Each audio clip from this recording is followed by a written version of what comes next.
আমরা ভেবেছিলাম যে আসলে এই 5 তারিখের পরে একটা পজিটিভ রেজাল্ট আসবে। অন্তত বিচার তো অনেক বড় সময়, কিন্তু অন্তত আমরা তদন্ত সঠিকভাবে হওয়ার মাধ্যমে আমরা জানতে পারবো যে প্রকৃত কারা এটার সাথে জড়িত বা আসলে ঘটনাটা কি। আমরা তো অনেকদিন ধরে আমাদের মতো করে কিছু অভিযোগ করে আসছিলাম। তো কিন্তু এক বছর পরও এবং এই যে একটা উচ্চ ক্ষমতা সম্পন্ন টাস্ক ফোর্স গঠন যে করে দেওয়া হলো এবং তাদেরকে যে একটু কঠিনভাবে সময় বেঁধে দেওয়া হয়েছিল, তারপর আবার 6 মাস এবং তারপর আবার 6 মাস সময় দেওয়া, এটা খুবই হতাশাজনক। এবং আমরা আসলে যে আশা ছেড়ে দিয়েছিলাম আগে এবং 5 তারিখের পর যে আশাবাদী হওয়া যে আমরা বিচার হয়তো পাবো, অ্যাটলিস্ট অন্তত একটা আশার আলো দেখতে পাচ্ছিলাম, আমার মনে হয় সেটাও আসলে এর মাধ্যমে অনেকটা শেষ হয়ে গেছে।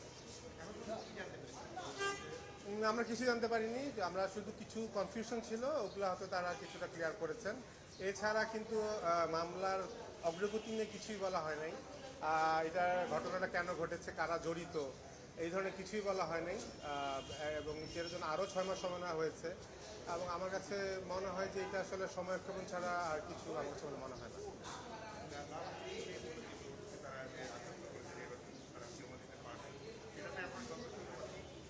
আমরা এখন পারছি না। আমরা প্রথমবার আসলে ঠিক যেটা বললেন আপনি, 1 বছর আগে এখানে দাঁড়িয়ে তখন কিন্তু খুব আশাবাদী ছিলাম। কোর্টে যেভাবে বলা হয়েছিল তাদেরকে সময় বেঁধে দেওয়া এবং যেভাবে খুব দ্রুত একটা টাস্কফোর্স গঠন করা উচ্চপদস্থ কর্মকর্তাদের নিয়ে, এবং যেসব বাহিনী এটার সাথে লিটারালি তদন্তের সাথে জড়িত, বাংলাদেশে অন্য কোনো বাহিনীকে না দিয়ে তাদেরকে দেওয়া, আমরা আশাবাদী হয়েছিলাম। সেটারও যখন 1 বছর হয়ে গেল এবং সেটা যখন বারংবার আসলে সময়ে পেছানো হচ্ছে, সো সেখানে আশাবাদী হওয়ার মতো কিছু নেই। প্রেস রিপোর্ট জমা দিয়েছে, রেজিস্ট্রারের কাছে জমা দিয়েছে। প্রোগ্রেস রিপোর্টটা এখনও আমরা দেখতে পারি নাই। রেজিস্ট্রারের মাধ্যমে প্রোগ্রেস রিপোর্টটা মানে অ্যাটর্নি জেনারেলের অফিসে আসবে। এটা সংক্ষিপ্ত একটা প্রোগ্রেস রিপোর্ট। তো আমি আগামীকালকে চেষ্টা করবো প্রোগ্রেস রিপোর্টটা দেখার।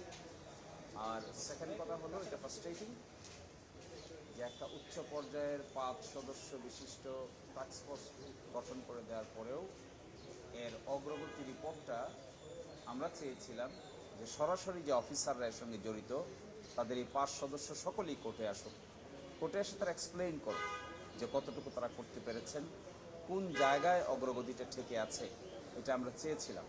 কিন্তু রাষ্ট্রপক্ষ দীর্ঘ সময় চেয়েছেন, 6 মাস। আমরা প্রথম বলেছিলাম 1 মাস, সেখান থেকে আমরা 3 মাসে গিয়েছিলাম। এবং আমরা এই অপশনও একবার বলেছিলাম আমি, যে 1 সপ্তাহ সময় দেন, এই সময়ের ভিতরে টাস্কফোর্সের সদস্যবৃন্দ আদালতের সামনে এসে সশরীরে তারা এক্সপ্লেইন করে। কিন্তু রাষ্ট্রপক্ষ কেন এত অফেন্সিভ ডিফেন্স নিতে গেলেন, এটা আমার কাছে খুব বেশি আমার কাছে অ্যাকসেপ্টেবল মনে হয়নি। ফলে আমি এখনও এক্সপেক্ট করব, অগ্রগতি রিপোর্ট আমি দেখার চেষ্টা করব আগামীকালকে।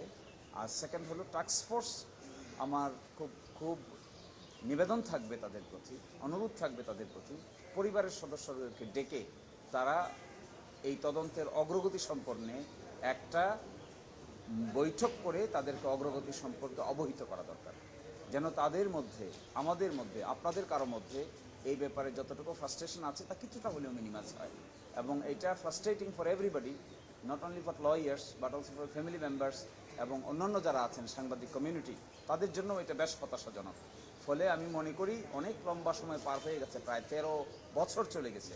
এখন আমাদের উচিত হবে তদন্তকারী টাস্কফোর্স যেন পরিবারের সদস্যদেরকে ডেকে ইমিডিয়েটলি বসেন, তাদেরকে ইনফর্ম করেন যে কোন লাইনে জিনিসটা অগ্রসর হচ্ছে, কতটুকু অগ্রসর হচ্ছে, তাতে হতে